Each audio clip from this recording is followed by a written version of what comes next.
আজি এজাহাৰখন দিব লগা কাৰণ এগৰাকী মানসিক ৰোগী বুলি ভাবি আচলতে ইমান দিনে কথাবোৰ অলপ আওকাণ কৰা হৈছিল কাৰণ আমি বিচাৰিছিলোঁ আমি কনচেনট্ৰেট কৰোঁ যিটো মূল কেছ চলি আছে এতিয়া ন্যায়ালয়ত আছে জুবিন গাৰ্গৰ সেই কেছটোত আমি আচলতে বেছি কনচেনট্ৰেট কৰি আমি এই কথাবোৰ যিবোৰ ডিষ্ট্ৰেক্টিং কথা এই কথাবোৰত আমি বহুত মন দিব খোজা নাছিলোঁ কিন্তু সহ্যৰ এটা সীমা থাকে নহয় এজন ব্যক্তি আমাক এৰি গুচি গৈছে তেওঁ সেইজন ব্যক্তি তেওঁৰ সত্তাটো কি সকলো অসমৰ মানুহে সকলোৱে জানে অসমীয়াই জানে অসমে জানে গোটেই বিশ্বই জানে এতিয়া যে জুবিন গাৰ্গে অসমৰ সমাজ সংস্কৃতি আৰু নতুন প্ৰজন্ম বা যিকোনো ক্ষেত্ৰতে কি দি থৈ গৈছে সেইজন ব্যক্তিক কোনো কথা নাই বতৰা নাই অভব্য অশালীন অভদ্ৰ ভাষাৰে দিনে ৰাতিয়ে তেওঁৰ ওপৰত কটু মন্তব্য চৰিত্ৰ হননলৈকে ইমান মানে অশালীন ব্যৱহাৰ কোনোবাই কৰিব পাৰে সেইটো কথা ভাবিবই নোৱাৰি আৰু কোনো অসমীয়াই মই ভাবোঁ কোনো অসমৰ মানুহে সেই কাম হয়তো জুবিন গাৰ্গৰ লগত বা তেনেকুৱা এটা ব্যক্তি সত্তাৰ লগত কেতিয়াও নকৰে এইগৰাকী মহিলা তেখেতে না অসমক ভাল পায় না অসমীয়াক ভাল পায় না অসমীয়াৰ মানসিকতাক ভাল পায় না অসমীয়াৰ আৱেগক ভাল পায় গতিকে তেনেকুৱা অশালীন আচৰণ কৰা আৰু জুবিন গাৰ্গৰ সেই ব্যক্তিসত্তাটোক এনেকুৱা মানে যিবোৰ কথা কৈছে সেইবোৰ সঁচাকৈ সহ্য কৰিব নোৱাৰে লগতে আমাৰ পৰিয়ালটো মোৰ নননগৰাকীক পামী বৰঠাকুৰ মোৰ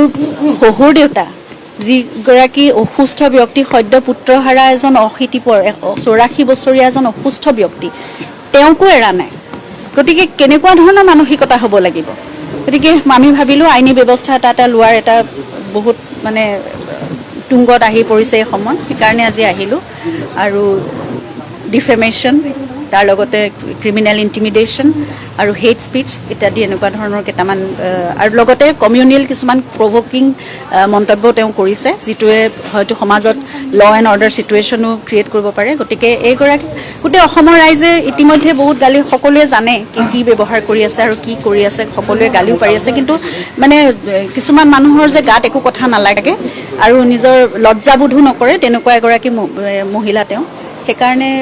তেওঁৰ ওপৰত এই আইনী ব্যৱস্থা গ্ৰহণ কৰা হৈছে এতিয়া আমি সকলো সেই আইনৰ ওপৰত এৰিছোঁ তেওঁৰ নিশ্চয় উচিত ব্যৱস্থা ল'ব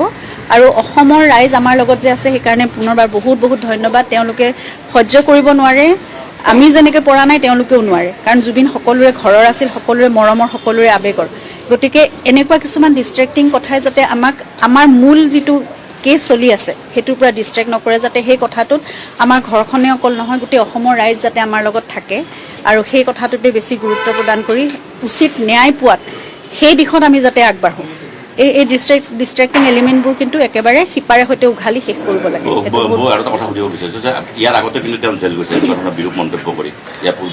মই তেখেতৰ হিষ্ট্ৰী নাজানো আৰু মই তেখেতক কেতিয়াবাই ব্লক কৰি থৈছোঁ গতিকে সেই মানুহগৰাকীক মই সাধাৰণতে দেখি নাথাকোঁ কিন্তু অন্য মানুহে মানে আনৰ পৰা মই দেখি আছোঁ সেইটোৱে কথা ইমান সাহস কেনেকৈ পাইছে সেই সাহসটোৱে ভিত্তিহীন কথা সেইটো সকলোৱে জানে ৰাইজে জানে ইমান সাহস কেনেকৈ পাইছে গতিকে গোটেই অসমবাসী আছে গোটেই সেই শক্তি আমাৰ লগত আছে নহয় সেইকাৰণে আমি সেইখিনি শক্তি সেইখিনি সাহস লৈ আমি আগবাঢ়ি আহিব পাৰোঁ আমি সত্যত আছোঁ আমি কি কৰিছোঁ আমি কি নকৰিছোঁ সেয়া গোটেই অসমে জানে জুবিন গাৰ্গ কেনেকুৱা এজন ব্যক্তিসত্তা তেওঁ আজিলৈকে কি কাম কৰিলে সেয়া গোটেই অসমে জানে গতিকে মই সেইকাৰণেই কৈছোঁ যে অসমীয়া মানুহৰ মানসিকতা অসমীয়া মানুহৰ আৱেগক বুজি নোপোৱা এগৰাকী তেওঁ অসমীয়া নহয় আচলতে তেওঁ অসমৰ এগৰাকী শত্ৰুৱে হয়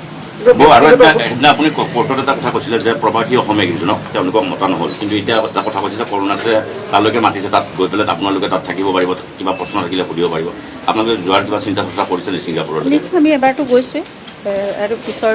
ডেটকেইটাতো আমি যাবলৈ চেষ্টা কৰিম আৰু ইতিমধ্যে মই আকৌ তেওঁলোকৰ লগত যোগাযোগ মোৰ চলি আছে যাক আপুনি অসুৰক্ষা দিছিলে সেইকেইজনক কিন্তু প্ৰশংসা কৰিছে আৰু তেওঁলোকক জেলৰ পৰা উলিয়াই দিবলৈহে কৈ আছে শিখা শৰ্মাৰ মানসিকতাই সেইটো গতিকে অভিযুক্তক যেতিয়া জুবিনৰ হত্যাকাৰী সকলোৱে এতিয়া গম পাইছে এইটো হত্যা কথাটো আহি পৰিছে ন এতিয়ালৈকে জুবিন গাৰ্গৰ নিচিনা এজন ব্যক্তিক শেষ কৰি পেলোৱা মানুহক যেতিয়া ছাপোৰ্ট কৰিছে তেতিয়াহ'লে সেইগৰাকী অসমীয়া কেনেকৈ হ'ব পাৰে সেইটো কথা কৈছোঁ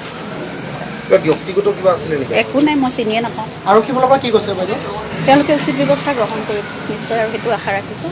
এইখিনি ব্যৱস্থা গ্ৰহণ কৰিবই, আৰু যি পাব লাগে শাস্তি সেইটো তেওঁলোকে পাব। এজন ব্যক্তিৰ মৃত্যুৰ পিছত কিন্তু এনেকুৱা ধৰণৰ কথা